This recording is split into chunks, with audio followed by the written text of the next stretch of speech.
हरिः ओम् श्रीगुरुभ्यो नमः हरिः ओम् ॐ पार्थाय प्रतिबोधितां भगवता नारायणेन स्वयं व्यासेन ग्रथितां पुराणमुनिना मध्ये महाभारतम् अद्वैतामृतवर्षिणीं भगवतीम् अष्टादशाध्यायिनी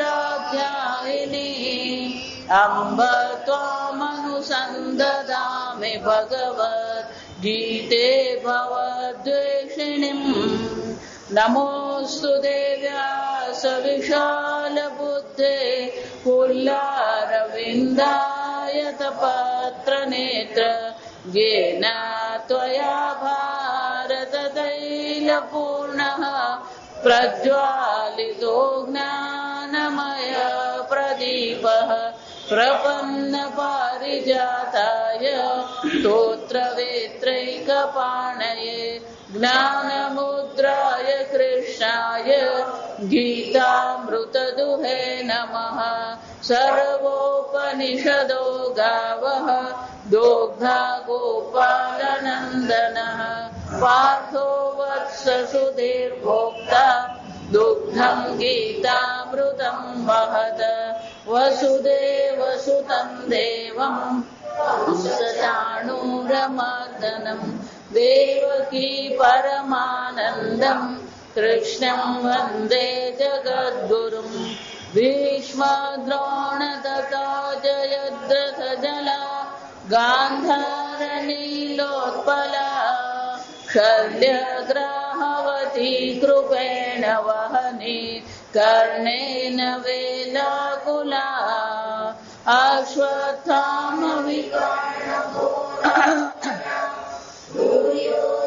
दुर्योधनावर्तिनी सोत्तीर्णा खलु पाण्डवैरणनदी कैवर्तकः केशवः पाराशर्यवचः सरोजममलम् गीतार्थगन्धोत्कटम् नानाख्यानककेसरम् हरिकथा सम्बोधना बोधितम् लोके सज्जन षट्पदैरहरः पेपीयमानं मुदा भूयाद्भारत पङ्कजं कलिमल प्रध्वंसिन श्रेयसे मूकं करोति वाचालं पङ्गुं लङ्घयते गिरिं यत्कृपातमहं वन्दे परमानन्दमाधवम् यं ब्रह्मा वरुणेन्द्ररुद्रमरुतः स्तुन्वन्ति दिव्यैस्तवैः वेदैः साङ्गपदक्रमोपनिषदैः गायन्ति यं सामगाः ध्यानावस्थिततद्गतेन मनसा पश्यन्ति यं योगिनः यस्यान्तं न विदुःसुरसुरगणाः देवाय तस्मै नमः। ॐ सहनाववतु सहनौ भुनक्तु सह वीर्यं करवावहै तेजस्विनावधीतमस्तु मा विद्विषावहै। ॐ शान्ति शान्ति शान्ति। नवमो अध्याय श्लोक 24। अहं हि सर्वयज्ञानां भोक्ता च प्रभुरेव च न तु मामभिजानन्ति तत्त्वेनात्यश्च्यवन्ति ते यान्ति देवव्रता देवान् पितॄन् यान्ति पितृव्रताः भूतानि यान्ति ભૂતેજ્યાઃ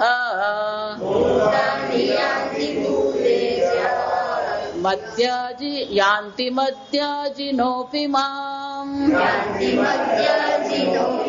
પત્રં પુષ્પં ફલં તોયં યો મે ભક્ત્યા પ્રયચ્છતિ તદહં ભક્ત્યુપહૃતં અશ્નામિ પ્રયતાત્મનઃ યત્કરોષિ યદશ્નાસि યજ્જુહોષિ દદાસि યત યત્તપસ્યસि કૌન્તેય તત્કુરુષ્વ મદર્પણમ અહમ હિ સર્વયજ્ઞાનામ ભોક્તા. ભગવાન બહુ સુંદર કહી રહ્યા કે ઈશ્વર અભિન્ન છે. અહીંયા જે કઈ છે સર્વ ઈશ્વર છે. તો જેટલા પણ યજ્ઞ કરવામાં આવી રહ્યા છે, શંકરાચાર્યજી કહે છે શ્રૌતાનામ સ્માર્તાનામ, વૈદિક કર્મ હોય કે આગમ કર્મ હોય, આ બધા જે યજ્ઞ જે છે એ યજ્ઞ જયારે કરવામાં આવે તો યજ્ઞ શબ્દનો અર્થ શું થાય? દેવતામ ઉદ્દિશ્ય દ્રવ્ય ત્યાગ યજ્ઞ. યજ્ઞ શબ્દનો અર્થ શું થાય છે? કોઈક દેવતાને ધ્યાનમાં રાખીને જે દ્રવ્યનો ત્યાગ કરવામાં આવે, આહુતિ આપવામાં આવે, એને શું કહેવામાં આવે? યજ્ઞ કહેવાય. તો એ યજ્ઞમાં જયારે આપણે આહુતિ આપીએ છીએ ત્યારે આહુતિ આપીએ ત્યારે શું કહેવાય? સૂર્યાય સ્વાહા ઇદમ સૂર્યસ્ય ન મમ. આ આહુતિ મેં કોને આપી? સૂર્યને આપી. હવે આ કોનું છે? સૂર્યનું છે, મારું નથી.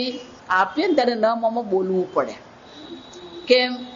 તે પેલો આપ્યા પછી પેલી મમતા જાય નહીં. પેલો સ્વામીજીને શાલ આપી જાય, પછી મેં શાલ આપી, પછી રાહ જોઈ સ્વામીજી શાલ ક્યારે પહેરે. અને ભૂલમાં જો સ્વામીજીએ કોકને શાલ આપી દીધી, સ્વામીજીનું આવ્યું બને જા, સ્વામીજી તમારા માટે હું લાવેલી, ખાસ તમારા માટે લાવે. એનો અર્થ શું થયો?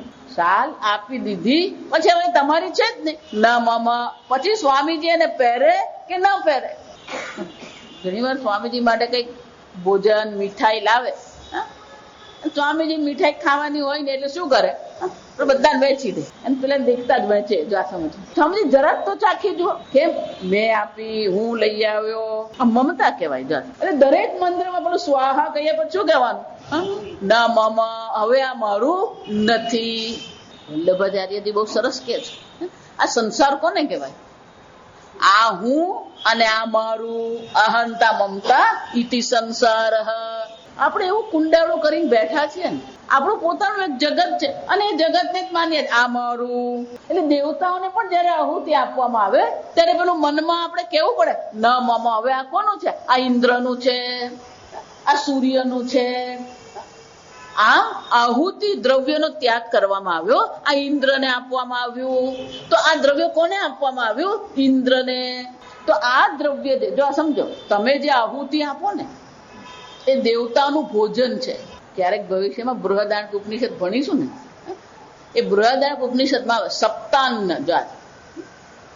આ કઠોપનિષદ આપણે ભણીએ એને 2 અધ્યાય છે, પણ દરેક અધ્યાયમાં 3 વલ્લી છે.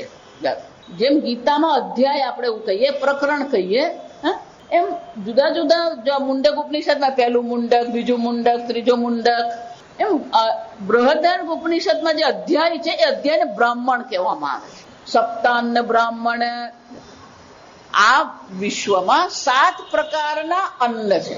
આપણે જે ભોજન ગ્રહણ કરીએ આપણું અન્ન છે. એવી રીતે દેવતાઓનું જે અન્ન છે કયું છે? તમે જે આહુતિ આપો એ દેવતાઓનું શું છે? અન્ન છે. તો એ તમે જે આહુતિ આપી એ દેવતાઓનું અન્ન છે. તો એનો ભોગવનાર કોણ છે? એ દેવતા છે, ભોગતા.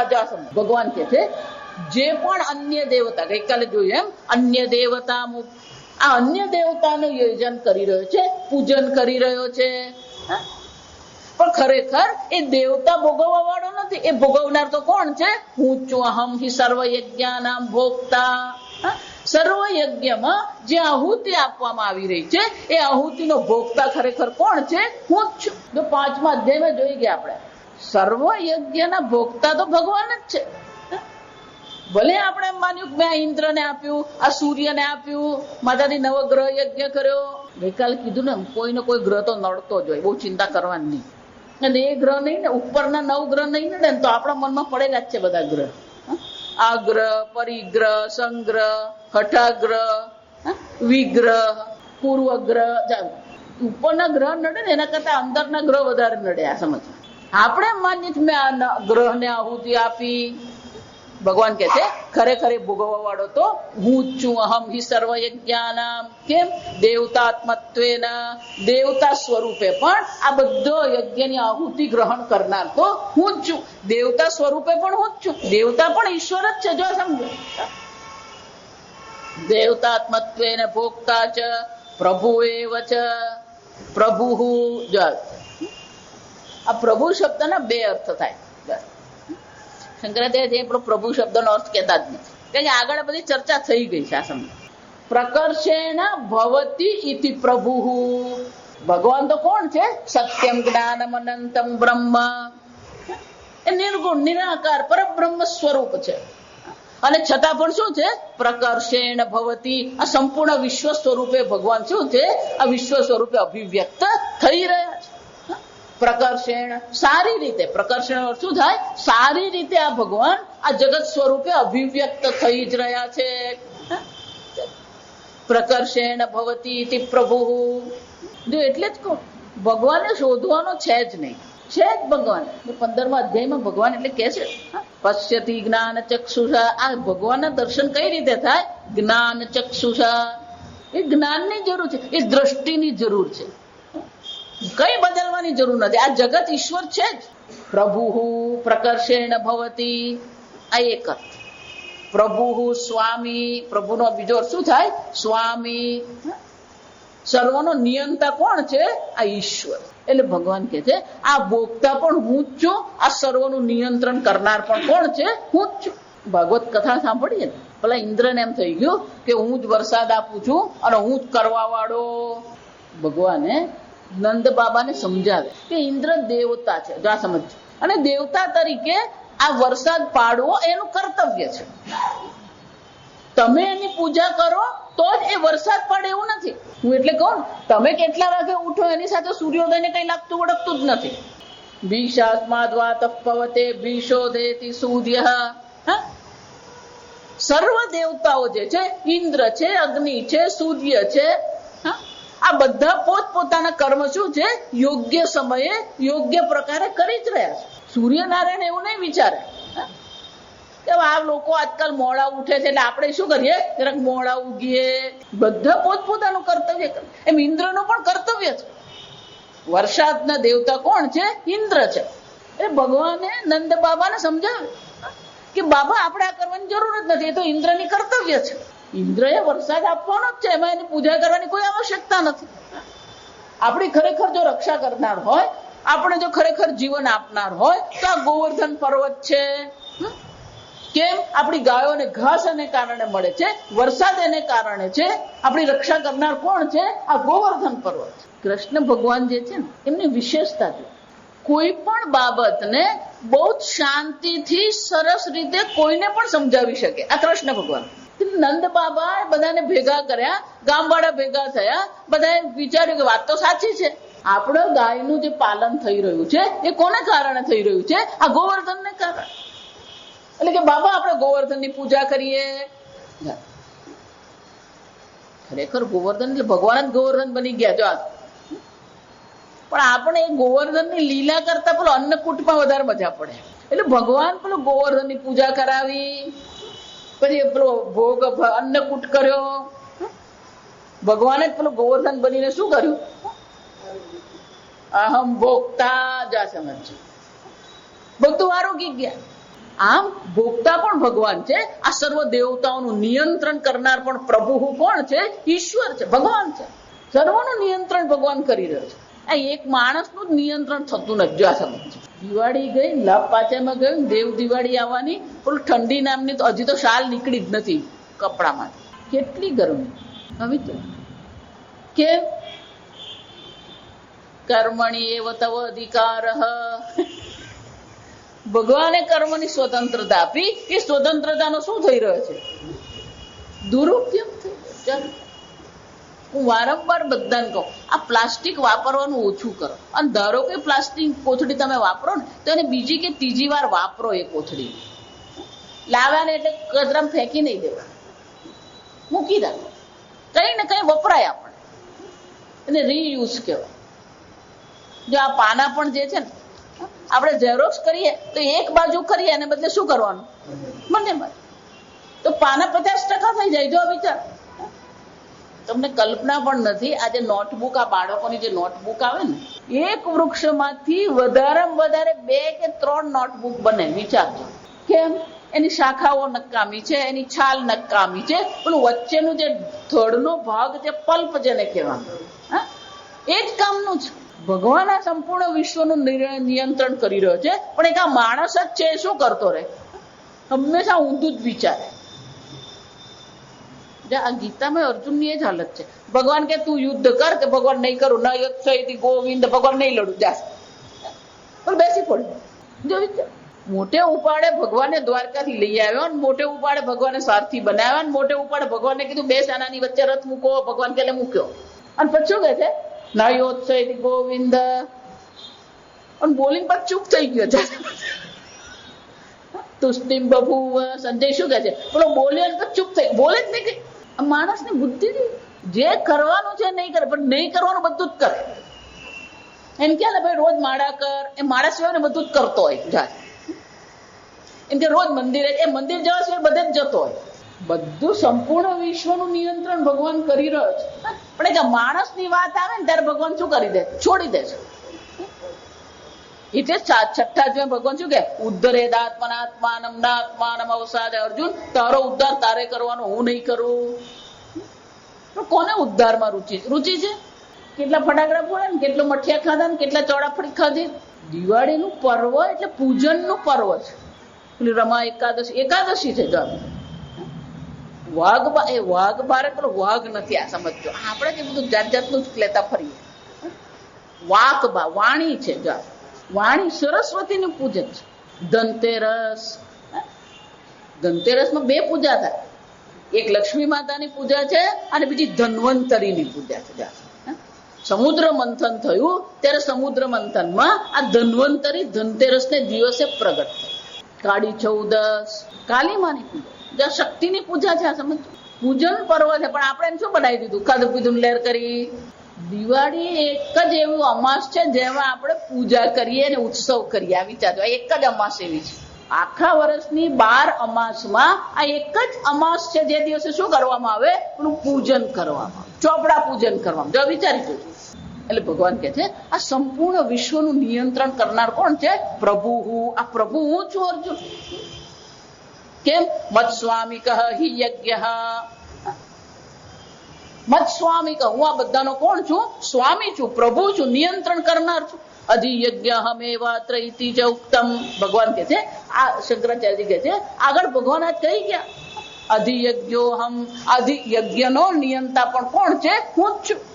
8મા અધ્યાયમાં અર્જુને પૂછ્યું અધિભૂત શું છે, અધિયજ્ઞ શું છે, અધિદેવ શું છે?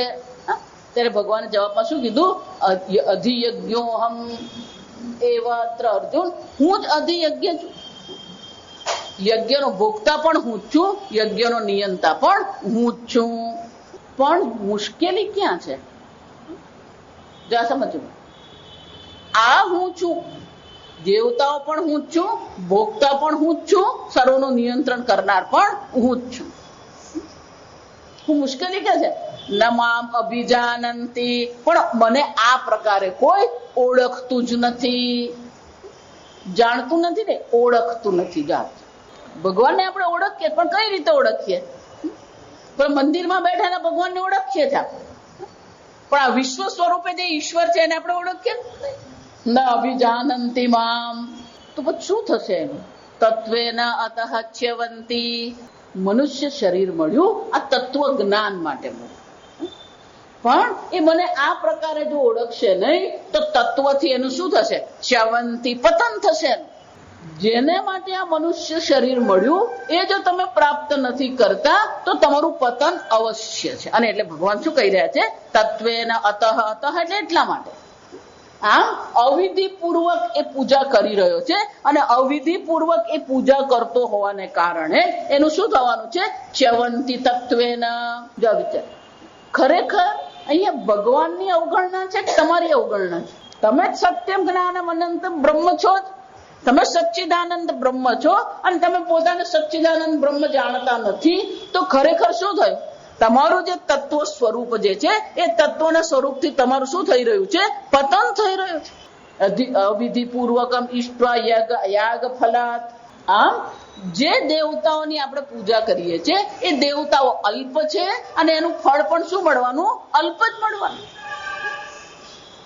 ગમે એટલું મહાન કર્મ કરો ને, જો આ સમજો બરાબર, ગમે એટલું વિશાળ તમારું કર્મ હોય, ભલે ને 5000 યજ્ઞ કુંડ બનાવ્યા હોય, પણ કર્મ છેવટે શું છે? કર્મ જ છે. અને કર્મનું ફળ પણ શું રહેવાનું?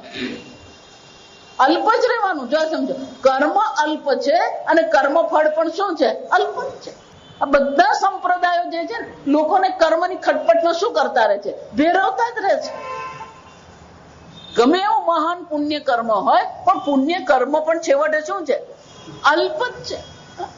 અનંત પરમાત્માની દ્રષ્ટિએ વિચારીએ, અનંત વિશ્વની દ્રષ્ટિએ વિચારીએ તો તમારું જે પુણ્ય છે એ કેટલું પુણ્ય?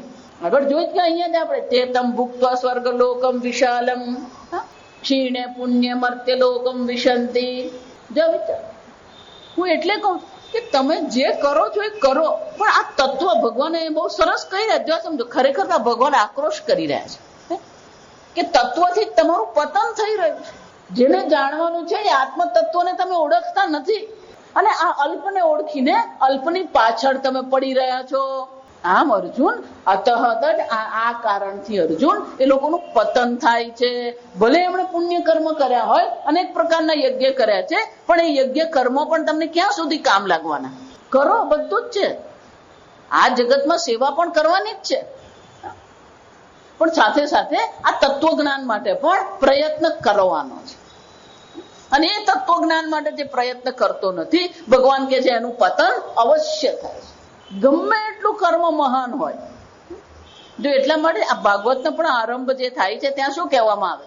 શૌનક મુનિ 100 વર્ષનો યજ્ઞનો સંકલ્પ કરીને બેઠા છે. ત્યાં સૂત પુત્ર, જો આ સમય, તો ત્યાં જઈને જયારે સૂતજી ત્યાં જાય છે ત્યારે સૂતજી શું પૂછે છે કે તમે તો બહુ મોટું કામ કરી રહ્યા છે. શૌનકજી શું કહે છે? અમે મોટું કર્મ કરી રહ્યા છે, પણ છેવટે એ તો શું છે? કર્મ જ છે. તમે અમને આ પરમાત્માની લીલાનું, આ પરમાત્માના સ્વરૂપની ચર્ચા કરો. હા, યજ્ઞ કર્મ તો કરવાનો છે, પણ સાથે સાથે શું કરવાનું છે? એ પરમાત્માની લીલા, એ પરમાત્માના સ્વરૂપને પણ ઓળખવાનો પ્રયત્ન કરવાનો. અને એટલે ભગવાન અહીંયા કહી રહ્યા છે કે અર્જુન, આ પ્રકારથી જે કર્મને સમર્પિત છે, જે કર્મ ફળને સમર્પિત છે, એનું શું થાય છે? આ તત્વથી એનું પતન થઈ રહ્યું છે. કેમ? યથાવત એટલે કે આ તત્વ જેવું છે એવું આપણે એને ઓળખતા નથી. જ્યારે તમે એમ કહો ને આ પુષ્પ, તો પુષ્પ જે છે એ પુષ્પનું જે અસ્તિત્વ છે કોને કારણે છે? ગઈકાલે આ કળી હતું, આજે આ પુષ્પ છે, આવતીકાલે શું થઈ જવાનું? કર્માઈ જવાનું. પણ એ કળી સ્વરૂપે પણ જ્યારે છે તો એ કળી પણ છે, ફૂલ છે, કર્માઈ ગયા પછી પણ છે. તો એ અસ્તિત્વ જે છે એ શું છે? એ સત સ્વરૂપ પરમાત્મા છે. જો જ્યાં બધું કઠોપનિષદમાં આવવાનું કે સત સ્વરૂપ પરમાત્મા તો સર્વત્ર છે જ. અસ્તિ ભાતિ પ્રિયમ છે, અસ્તિ ભાતિ જણાઈ રહ્યું છે, પ્રિયમ પ્રિય છે. માતાજી ગલગોટો મને જરાય નહીં ગમે, તને નહીં ગમે બીજાને ગમે, કોકને તો ગમતું જ હોય. જા સમજ. અસ્તિ ભાતિ પ્રિયમ નામ રૂપમ ચ એતત્ પંચકમ. જગતની કોઈ પણ વસ્તુ જોઈએ એમાં 5 વસ્તુ છે. પંચક અસ્તિ છે, ભાતિ દેખાઈ રહ્યું છે, પ્રિય પસંદ છે, નામ અને રૂપ. ગલગોટો નામ અને ગલગોટો રૂપ. આ સેવંતી નામ, સેવંતી રૂપ. ત્યાં શું કે છે? આદ્યત્રયમ બ્રહ્મરૂપમ. આ પહેલા ત્રણ જે છે ને એ તત્વ છે, બ્રહ્મ સ્વરૂપ છે. અસ્થિ એટલે સત, ભાતિ એટલે ચિત્ત, પ્રિય એટલે આનંદ. સચ્ચિત આનંદ. તો આ પુષ્પ છે એમ જયારે તમે કહો છો ત્યારે પણ અહીંયા સચ્ચિદાનંદ છે કે નથી? પણ આપણી દ્રષ્ટિ ક્યાં અટકી ગઈ? તતોદ્વયમ જગત રૂપમ. છેલ્લા બે નામ અને રૂપ જે છે એ જગત સ્વરૂપ છે, અને આપણી બુદ્ધિ ક્યાં અટકેલી છે? નામ અને રૂપ પર. આમ દરેક વસ્તુમાં સચ્ચિત આનંદ તો છે જ, પણ આપણે ચૂકી જઈએ છીએ. ગુજરાતીમાં શબ્દ બહુ સરસ છે. પશ્યન પીછન પશ્યતિ મૂઢ. જોવા છતાં પણ એ જોતો નથી. અને એટલે ભગવાન કહે છે તત્વે નશ્ચવંતી. તે આ તત્વ એ ઓળખી શકતો નથી. યાથાર્થ એટલે કે જેવું છે એવું એ ઓળખતો જ નથી. નામ અને રૂપને મહત્વ આપી રહ્યો છે. પેલું સચ્ચિદાનંદ તત્વ જે છે એને એ ઓળખતો નથી. આમ ભગવાન કે છે નતુ મામ અભિજાનંતી તત્વેન. આ તત્વ સ્વરૂપે મને ઓળખતો નથી, અને એને કારણે મનુષ્ય શરીર મળ્યા પછી પણ એનું પતન થાય છે. ભગવાન આ તમે જે કહ્યું, યેપી અન્ય દેવતા ભક્તિમત્વેન અવિધિપૂર્વક યજન્તે, કે ભગવાન આ પ્રકારથી અવિધિપૂર્વક બધા લોકો તમારું પૂજન તો કરે છે. અન્ય દેવતા સ્વરૂપે શું કરી રહ્યા છે? તમારું પૂજન કરી રહ્યા છે. તો એમને પણ યજ્ઞનું ફળ તો મળે કે નહીં મળે? તેષામ અપી યાગ ફલમ અવશ્યમ ભાવી. કર્મ કર્યું એટલે કર્મ ફળ તો મળવાનું જ છે, પણ જે પ્રકારનું કર્મ હશે એ પ્રકારનું કર્મ ફળ તમને મળે છે. એટલે ભગવાને બહુ સરસ કહેજો આ વિચાર. યાંતિ દેવ વ્રતા દેવાન. દેવતાઓનું પૂજન કરે છે એને શાની પ્રાપ્તિ થાય છે? દેવતાની પ્રાપ્તિ. પિતૃન યાંતિ પિતૃવ્રતા. જો આપણે ત્યાં પણ એવા ઘણા સંપ્રદાય છે જે લોકો આ પિતૃ પૂજન કરતા હોય. દક્ષિણ આફ્રિકામાં તમે જાઓ તો ત્યાં એક સંપ્રદાય એવો છે, એ લોકો આ પિતૃઓનું પૂજન કરે. એ લોકો એમ જ માને કે આ પિતૃઓના આશીર્વાદથી જ આપણે જીવન જીવી રહ્યા છે. એટલે ભગવાન કહે છે જે આ પિતૃઓની પૂજા કરે છે એ લોકોને શાની પ્રાપ્તિ થાય છે? પિતૃલોકની પ્રાપ્તિ થાય છે. ભૂતાની યાંતિ ભૂતેજ્યાહ. આ ભૂત પ્રેતની કરે ને, શંકરાચાર્ય બહુ સરસ શબ્દ વાપરે છે. યાંતિ ગચ્છન્તિ દેવવ્રતા દેવેશુ વ્રતમ નિયમ ભક્તિ છે યેષામ. જેમની ભક્તિ દેવતા રૂપે છે એ દેવતા સ્વરૂપે મારું પૂજન કરે છે તો એને દેવતાની પ્રાપ્તિ થાય છે. પિતૃ અગ્નિશ્વતા આતાદીન. અનેક પ્રકારના અર્યમાં પણ એક પિતૃ છે. જો આ સમજો, આગળ આવશે 10મા અધ્યાયમાં. આવા અનેક પ્રકારના પિતૃઓ છે અર્યમાં છે, અગ્નિશ્વત છે. આ બધા જે અગ્નિશ્વત બધા જે પિતૃઓ છે એ પિતૃઓની જે ચિંતન કરે છે, પિતૃઓનું પૂજન કરે છે, એને પિતૃઓની પ્રાપ્તિ થાય છે. ભૂતાની યાંતિ ભૂતેજ્યાહ. આ ભૂત પ્રેતની જે કરે, શંકરાચાર્ય વિનાયક માતૃગણ ચતુર્ભગીની આદિની યાંતિ. આ ભૂત પ્રેતમાં અનેક પ્રકાર આવે. જો એનો અર્થ શું થયો? તમે જેનું ચિંતન કરો એ તમે બનો. તમે દેવતાનું ચિંતન કરો તો દેવતાની પ્રાપ્તિ, પિતૃઓનું ચિંતન કરો પિતૃઓની પ્રાપ્તિ થાય. ભૂતની ચિંતન કરો શું થવાનું? એમ નહીં માનતા કે હું ભૂતનું ચિંતન કરું મને દેવતા બનાવી દે ભગવાન. જો આ જોઈ ગયા આપણે 8મા અધ્યાય. યમ યમ ભાવમ સ્મરેન મુક્ત્વા કલેવરમ. જે ભાવ સાથે તમે આ શરીર છોડો છો તમે એ જ ભાવની તમને પ્રાપ્તિ થશે. અને એટલે ભગવાન કહે છે દેવતાઓનું પૂજન કરતા રહેશો તો વધારેમાં વધારે દેવતાની પ્રાપ્તિ થશે. પિતૃઓનું પૂજન કરો તો પિતૃઓની પ્રાપ્તિ થશે. અને ભૂતાદિની ચિંતન કરશો તો શું થશે? આ ભૂતાદિની પ્રાપ્તિ. જો એટલા માટે આ ક્યારેય આ ભૂત પ્રેત વાળામાં ક્યારેય પડવાનું નહીં. આ સમજજો. આ તાંત્રિક કહીએ આપણે, એ લોકોને શું કહીએ? અને આ તાંત્રિકો મોઢે ઉપાડે એટલા જાતના પેપરોમાં પણ શું કરતા હોય છે? તાંત્રિક ને જ્યોતિષ. આ ખટપટમાં ક્યારેય નહીં પડવાનું. એ તો પડે, આપણને પાડે. આ સમજો. તમે જેનું ચિંતન કરો એ જ તમે બનવાના છો. અને એટલે ભગવાન શું કે છે? ભૂતાની યાંતિ ભૂતેજ્યાહ. આ પ્રેત ભૂત પ્રેતનું ચિંતન કરે છે. ભૂત પ્રેતનું પૂજન કરનારો જે છે એને પણ શાની પ્રાપ્તિ થાય છે? એ ભૂત પ્રેતની પ્રાપ્તિ. આ બહુ જોખમકારક વસ્તુ, જો તમે ડેન્જરસ વસ્તુ છે આ બધું. આ બધા જે આ દેવીઓની પણ જે પૂજા કરતા હોય ને બધા, એટલે શંકરાચાર્ય માતૃગણ એને કહેવાય. આ માતૃગણની પણ જે પૂજા કરે, કાલ ભૈરવ જાગ, એનાથી સિદ્ધિ બહુ જલ્દી પડે. ક્ષિપ્રમ હિમાનુશૈલો કે સિદ્ધિર ભવતી કર્મજા, આ ચોથા દિવસ ભગવાન કહી ગયા કે આ કર્મનું ફળ તમને તત્કાળ મળે છે, પણ તમે જેનું ચિંતન કરો છો એક પછી તમે બનો. તો ભગવાન મારે શું કરવાનું? મધ્યાજીન યાંતિ મામ અપી, જે મારું ચિંતન કરે છે. જો ગઈકાલે જ મેં કીધું ને, અહીંયા મામ એટલે કોણ છે? શ્યામ સુંદર મુરલી મનોહર, જે ઈશ્વર છે. માયા તત વિદમ સર્વમ જગદ અવ્યક્ત મૂર્તિના, આ ઈશ્વરનું સ્વરૂપ છે. એ નિર્ગુણ નિરાકાર પરબ્રહ્મ સ્વરૂપનું જે ચિંતન કરે છે એને અવશ્ય પરબ્રહ્મની પ્રાપ્તિ થાય જ છે. ભગવાન અમે તો એક જ વસ્તુ જાણીએ, આ સંસારી લોકોનું જે ચિંતન છે ને આ એક જ પ્રકાર, અધિકસ્ય અધિકમ ફલમ, જેટલી મહેનત વધારે કરીએ એટલું ફળ મોટું મળે. તો ભગવાન બહુ કર્મ કરીએ બહુ ફળ મળે ને. અધિકસ્ય અધિકમ ફલમ, ભગવાન કે છે કોઈ જરૂર નથી. ત્યારે કેમ? શંકરાચાર્ય જેટલા કે છે, જો આ સમય સમાને અપી આયાસે મામ એવ ન ભજન્તે અજ્ઞાનાત. જે પિતૃ પૂજન કરે છે, જે દેવ પૂજન કરે છે, જે ભૂતનું પૂજન કરે છે, પ્રયત્ન તો બધાના શું છે? સમાન જ છે. જો વિચારજો, દેવતાનું પૂજન કરે કે ભૂતનું પૂજન કરે કે પિતૃનું પૂજન કરે કે ઈશ્વરનું પૂજન કરે, બધાનો પ્રયત્ન તો શું છે? સમાન જ છે. જો એટલા મળે આપણે ત્યાં રાક્ષસોની ચર્ચા કરવામાં આવે, રાવણે પણ શું કર્યું? તપશ્ચર્યા કરી, પૂજન કર્યું ભગવાન દેવ. પ્રયત્ન તો એટલો જ છે.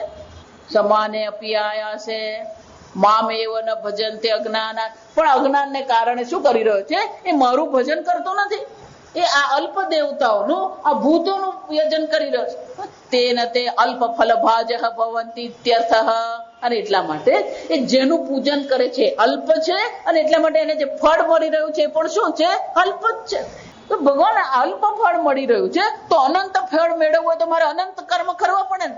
દેવતાઓની પ્રાપ્તિમાં આટલું ફળ મને મળી રહ્યું છે, તો ભગવાન તમે તો અનંત પરમાત્મા છો, તમને અનંત પરમાત્માને પ્રાપ્ત કરવા હોય તો મારે કેટલી મહેનત કરવી પડે. એટલે ભગવાન હવેના શ્લોકમાં કહે છે, ન કેવલમ મદ્ભક્તાનામ અનાવૃત્તિ લક્ષણમ અનંત ફલમ સુખારાધન ચ અહમ. ભગવાન કહે છે સુખ આરાધન અહમ, મારી આરાધના કરવી બહુ સરળ છે. સુખ એટલે કે સહજતા, બહુ સરળતાથી સુલભતાથી આપણે ભગવાનનું પૂજન કરી શકીએ. પણ એ સરળતાથી કરેલું પૂજન આપણને ફળ કેવું આપે? અનંત ફલમ. કેમ? અને એ અનંત ફળ કેવું છે? અનાવૃત્તિ લક્ષણમ. આ જગતમાં જ્યાં જો તમે ઈશ્વરની પ્રાપ્તિ ન કરી તો શું હાલત થવાની? પુનરપી જનનમ પુનરપી મરણમ. આવૃત્તિ કહેવાય એને, પુનરાવૃત્તિ. શંકરાચાર્યજી કહે છે જે મારું ભગવાનનું ચિંતન કરે છે એને અનાવૃત્તિ લક્ષણમ ફલમ અનંત ફલમ, એને ફરીથી આ આવૃત્તિમાં, આ ચક્કરમાં, જન્મ મરણના ચક્કરમાં પડવું પડતું નથી. માતાજી અમને તો પડવું જ છે, કેમ? બહુ મજા આવે. નવા નવા જન્મ મળે, નવા નવા ભોગ મળે, નવા નવા લોકમાં ફરવાનું. તો અત્યાર સુધી શું કરતો હતો?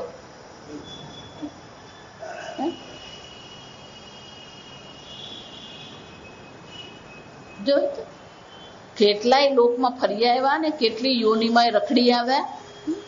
એટલે મહારાજશ્રી બહુ સરસ કહે, આ સંસાર એ આ જીવનો સ્વયંવર છે. સંસાર એ જીવનો શું છે? સ્વયંવર. પણ સ્વયંવરમાં શું કરવાનું હોય? પેલી રાજકુમારી હોય એ વરમાળા પહેરાવે, એમાં આપણે શું કરતા ફરીએ છીએ? આ વરમાળા જ પહેરાવીએ. જો સમજો, કઈ કેટલી યોનીને વરમાળા પહેરાવી, કેટલા લોકને વરમાળા પહેરાવી, અને તોય ત્યાંનો ત્યાં જ અજ્ઞાનાત, અજ્ઞાન. જો કેટલાય જન્મ ફરી આવ્યા, કેટલું ફરીને આવ્યા, અને છતાંય હજી મનમાં શું છે? સંતોષ છે. હજી વધારે, હજી વધારે, હજી વધારે. ભગવાન અનંત ફળ છે તો પછી મહેનત એટલી જ કરવી પડે ને. સમાને આયાસે. જો આ વિચારજો, ભગવાન કે છે એ સમાન આયાસ પણ નથી. જો આ વિચાર, ભગવાન આ શ્લોક જે કે છે ને બહુ સરસ છે. ભગવાન કે છે મારા ભક્તોને અનાવૃત્તિ લક્ષણ, એટલે કે જેનું લક્ષણ કેવું છે, ફરીથી જન્મ મરણમાં ચક્કરમાં પડવું પડે નહીં, એવું અનંત ફળ એને પ્રાપ્ત અવશ્ય થાય છે. ભગવાન તમને પૂજન કરો, શું કરવાનું? પત્રમ પુષ્પમ ફલમ તોયમ યો મે ભક્તા પ્રયચ્છતિ. રૂકમિણીએ ભગવાનને માટે શું કરેલું? તુલા કરેલી. જો આ વિચાર, સુવર્ણની શું કરેલી? બધા ઘરેણા મૂકી દીધા, પણ ભગવાનનું પલ્લું શું છે? નીચું થાય જ. સત્યભામાએ આવીને શું કર્યું? એક તુલસીનું પાન મૂક્યું અને ભગવાન શું થઈ ગયા? તોલાઈ ગયા. જો પત્રમ પુષ્પ, જો પત્રમ એટલે પત્ર, એક તુલસી પાન થી ભગવાન શું થઈ ગયા? તોલાઈ. આ મહાશિવરાત્રી પણ કોને કહીએ? પેલો પારધી શિકારી હતો, એ વૃક્ષ પર બેઠો બેઠો શું કરતો હતો? પત્રમ. ભગવાન કે છે એક તુલસીનું પાન તું પ્રેમથી મને, એક બીલીપત્ર ભગવાનને ચડાવ. ભગવાન કે છે એ મારા માટે પૂરતું છે. પત્રમ પુષ્પ, એક ભગવાનને ફૂલ, પણ કઈ દે ભક્ત્યા. આ બધાની પાછળ જો આ ચાર વસ્તુ કે છે, પત્રમ પુષ્પમ ફલમ તોયમ. તોયમ એટલે પાણી. ભગવાન કે છે એક પત્ર, પણ કઈ રીતે? ભક્ત્યા, ભક્તિપૂર્વક, પ્રેમપૂર્વક. ભક્તિપૂર્વક નો અર્થ શું થાય? પ્રેમપૂર્વક. એટલે વિદુરજીને ત્યાં ભગવાન ગયા, વિદુરજી બહાર ગયા હતા, વિદુરાણી સ્નાન કરતા હતા. જ્યાં પેલો ભગવાનનો અવાજ સાંભળ્યો, સ્નાન કરતા કરતા શું થયું? કોઈ ભાન રહ્યું નહીં. કૃષ્ણ મારે ત્યાં આવ્યા, બર્થડે શૂટમાં શું થઈ ગયા? હાજર થઈ ગયા. ભગવાને કીધું મને ભૂખ લાગી, વિદુરાણી ખવડાવો. તો ભગવાન શું કર્યું? એને કેળા એ ખાતા હતા અને ભગવાને શું આપતા હતા? અને ભગવાન છાલ ખાતા હતા. જો સમજજો, પેલો વિદુરજી આવીને જોઈ, એક તો પેલા નિર્વસ્ત્ર બેઠેલા એ કેળા ખાય અને ભગવાને શું ખવડાવે? કેળાની છાલ. કેમ? ભક્ત્યા. શું કરતા હતા? ભક્તિપૂર્વક.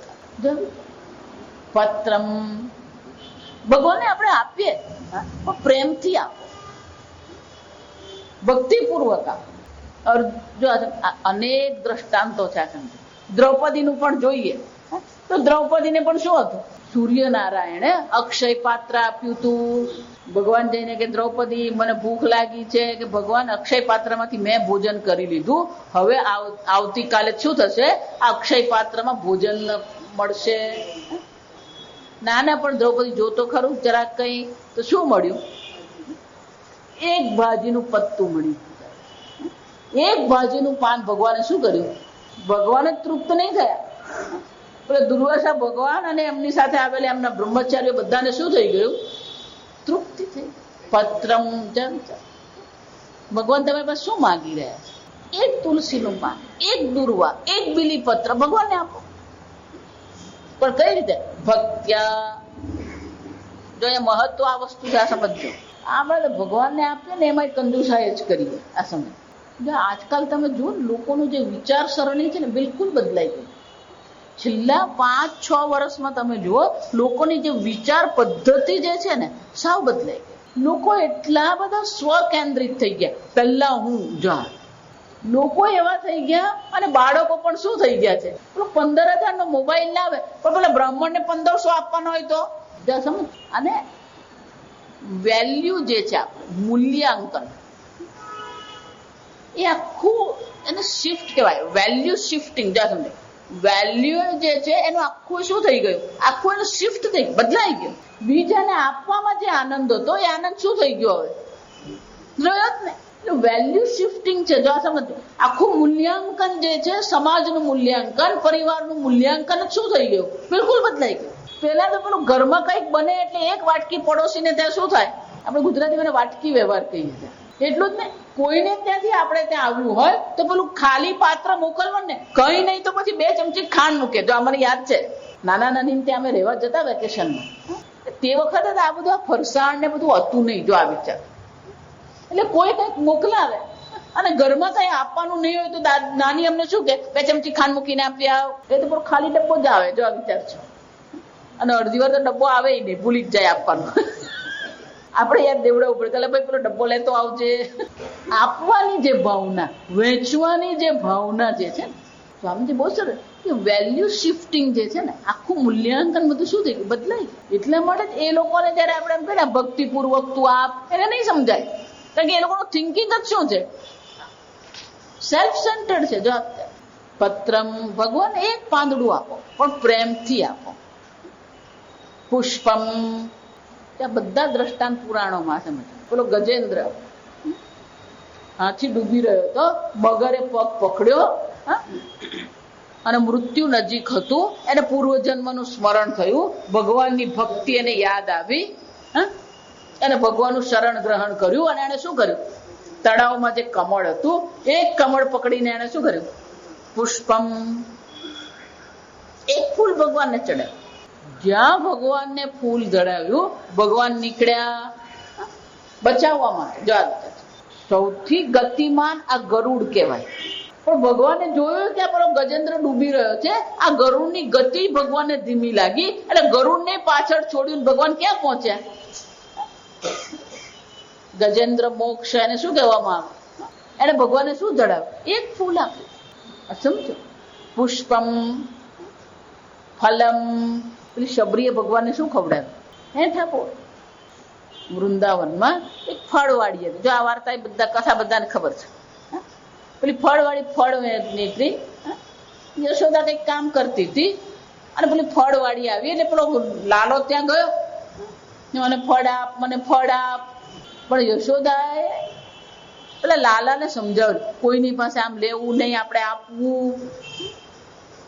એટલે પેલી ફળવાળી આવી ને એટલે લાલો અંદર ગયો કે આ પહેલા પદ્ધતિ હતી, હંમેશા માટલામાં ચોખા મૂકી રાખવામાં આવતા.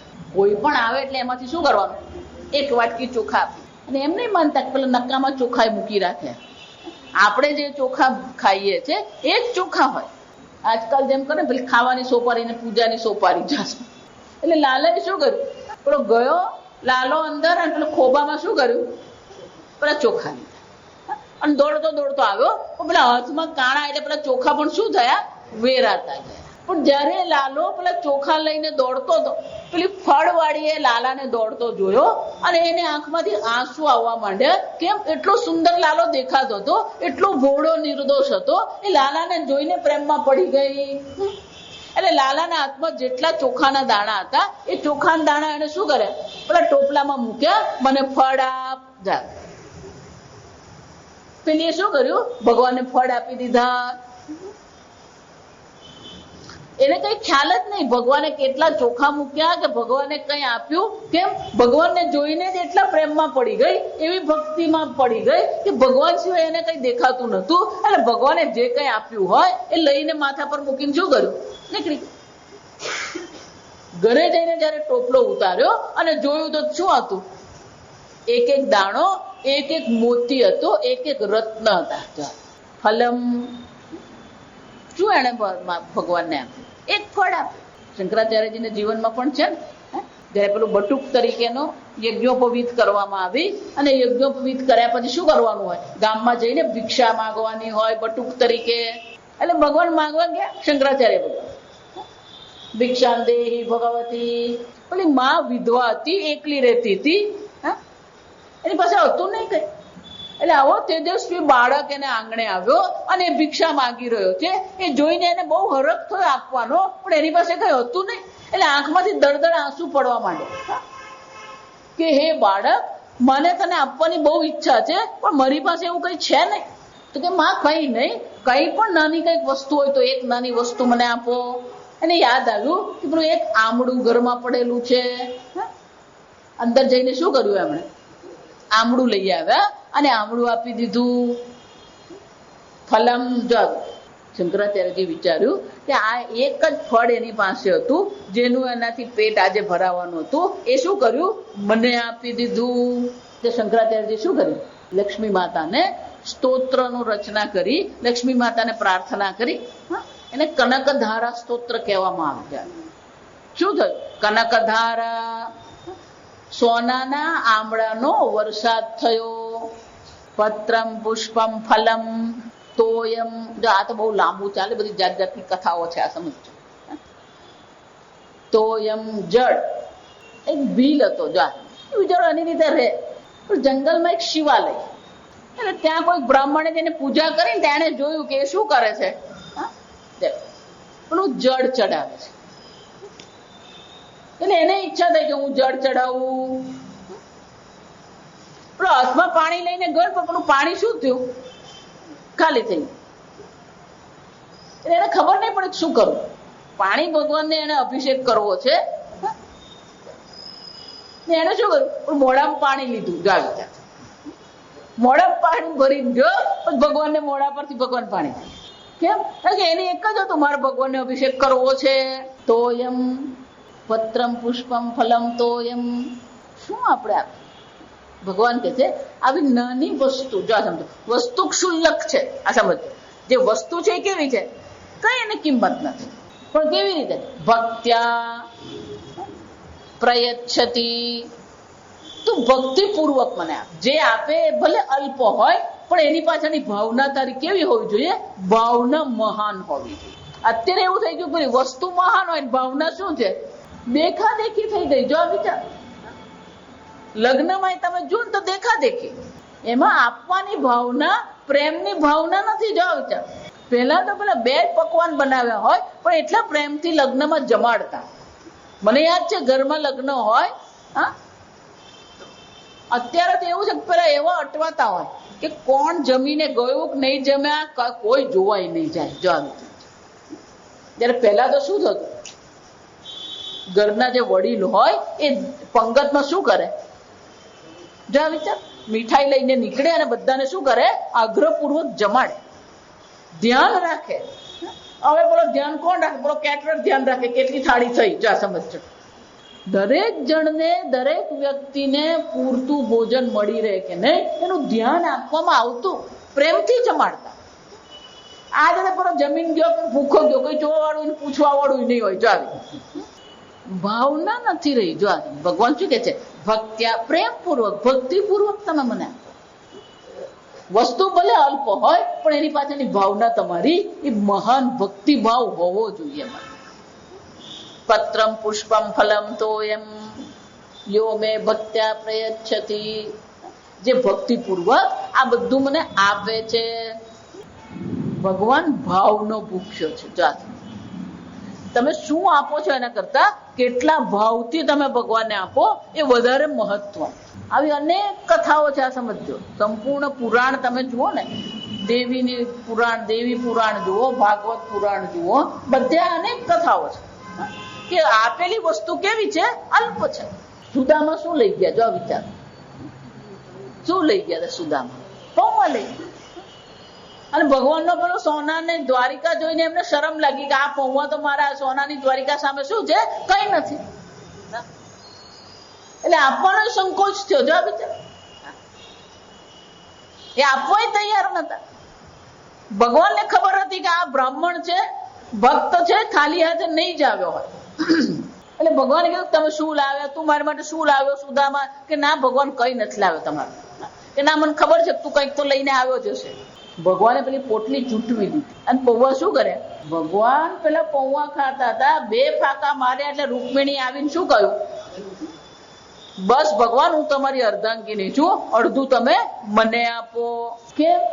સુદામાનું સંપૂર્ણ જે સંપત્તિ જેને કહેવામાં આવે એ સંપત્તિ પૌવા હતી. બધી સંપત્તિ સુદામાની જો ભગવાન ગ્રહણ કરે તો ભગવાને પણ એને વળતર શું આપવું પડે. એટલે રૂકમિણીએ વિચાર કર્યો કે આ તો ભેગી ભેગી હું જવાની. રૂકમિણી લક્ષ્મીનો અવતાર થાય. શું આપ્યું સુદામાએ? ભગવાને વન ભોજન કર્યું બાળ લીલામાં. હા, તો બધા બાળકો શું કરતા હતા, જે લાવ્યા હતા બધું ભગવાને શું કરતા હતા, જમાડતા. અને ભગવાને પ્રેમથી શું કરતા હતા, ભોજન ગ્રહણ કરતા. વન ભોજન લીલા ભગવાને કરી. પેલો પેલા ખાય અને પછી જો આજે મારી માએ બહુ સરસ બનાવ્યું, તું ખા લાલો. એટલે પેલા એ ચાખે, પછી સરસ છે એટલે શું કરે, પેલો લાલાને કહ્યું. આ બધું કોણ જોતું હતું? પેલા બ્રહ્માજી જોતા હતા. બ્રહ્માજી આ બધું જોયું એટલે બ્રહ્માજી વિચાર કરે આ ગોપ બાળોનું એઠું ખાનારો આ બ્રહ્માંડનો નાયક નહીં હોઈ શકે. એટલે ભાગવતમાં એવું કહેવાય કે સર્જન એક કર્મ છે. જા સમજો, કે આ કર્મ કરીને બ્રહ્માજીની બુદ્ધિ પણ શું થઈ ગઈ? કર્મઠ થઈ ગઈ, મોહિત થઈ ગઈ. અને એટલા માટે આ સાક્ષાત અખિલ બ્રહ્માંડ નાયક પરમાત્મા છે, એને ઓળખી શક્યા નહીં બ્રહ્માજી. તો ભગવાન તો એ વનભોજન શું કરતા? પ્રેમથી કરતા. જેટલા ગોપ બાળો ભગવાનને આપતા હતા બધું ભગવાન શું કરતા હતા? લેતા. અને એટલે ભગવાન કે છે ભક્ત્યા ઉપહૃતમ. આ જો ઉપહૃતમ એટલે ઉપહાર. ઉપહાર એટલે શું કહેવાય? નજરાણું ભેટ આપી અને શું કહેવાય? ઉપહાર કહેવાય. આમ અર્જુન, ભક્તિપૂર્વક જે ઉપહાર મને આપવામાં આવે, ભક્તિપૂર્વક જે મને અર્પણ કરવામાં આવે છે, એ બધી વસ્તુ હું શું કરું? અશ્નામી. અર્જુન, અવશ્ય હું એને ખાઉં છું, અવશ્ય એને હું શું કરું છું? માણું છું. શું આપ્યું મહત્વનું નથી, કેટલા ભાવથી આપ્યું એ મહત્વનું છે. ને એટલા માટે અર્જુન, આ ભક્તિપૂર્વક જે મને આપે છે એ અવશ્ય હું ગ્રહણ કરું છું.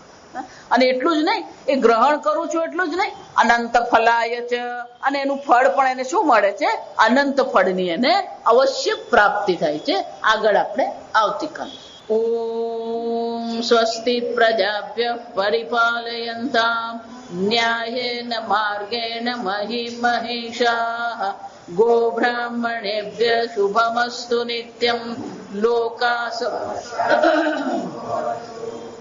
કાલે વર્ષતુ પર્જન્યઃ પૃથ્વી સસ્યશાલિની દેશોऽયં ક્ષોભરહિતઃ બ્રાહ્મણા સन्तુ નિર્ભયાઃ. ઓમ સર્વેષાં સ્વસ્તિર્ભવતુ, સર્વેષાં શાંતિર્ભવતુ, સર્વેષાં પૂર્ણં ભવતુ, સર્વેષાં મંગલં ભવતુ, સર્વે ભવन्तુ સુખિનઃ, સર્વે સन्तુ નિરામયાઃ, સર્વે ભદ્રાણિ પશ્યन्तુ, મા કશ્ચિદ દુઃખભાગ ભવેत्. असतो मा सद्गमय, तमसो मा ज्योतिर्गमय, मृत्योर्मा अमृतङ्गमय. ओम पूर्णमद पूर्णमिदं पूर्णात् पूर्णमुदच्यते पूर्णस्य पूर्णमादाय पूर्णमेवावशिष्यते. ओम शांति शांति शांति. हरि ओम. श्री गुरुभ्यो नमः. हरि ओम.